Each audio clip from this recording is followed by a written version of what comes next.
Meron lang po akong munting sasabihin. Hello guys! Alam nyo po, sabi nga nila wala nananalo sa gera. Pero sa katotohanan meron po. Ang nanalo po sa gera Hello guys!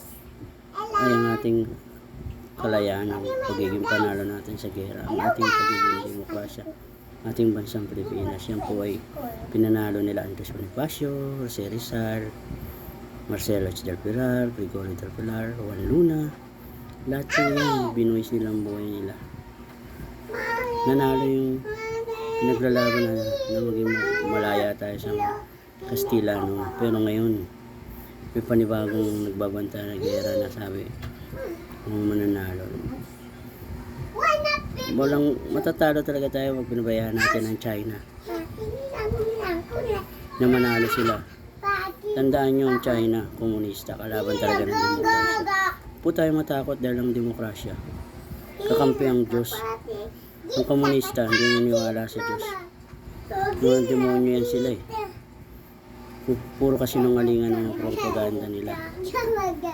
Tandaan nyo po, ngayon pinaparusahan sila ng Diyos. Ang Bible nga sa China, pinasusunog nila. Sa atin, mahal na mahal natin ang Bible. Kaya, if God is with you, who will be against you? Pangtanggol natin ang Pilipinas kasi ito na lang ang isa nating bansa, ang malayang bansa. Ang demokrasya, panatilihin natin. Para sa mga batang nandyan sa likod, malaya silang naglalaro. Hindi kagaya ng mga komunista na nagbabawal kung ilan ang dapat bata na panganak nila.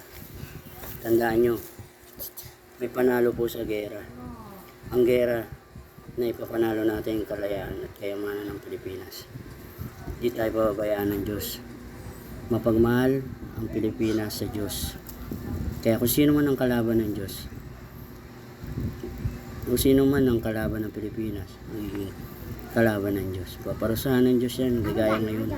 Gustong gusto ng China ang tubig. Ngayon, binibigay ng Diyos sa kanila ang tubig. Nakakaawa man sila pero mali sila. Salamat po. Sana naman paintindihan nyo po ang sawat-awat natin ang mamatay ng dahil sa'yo.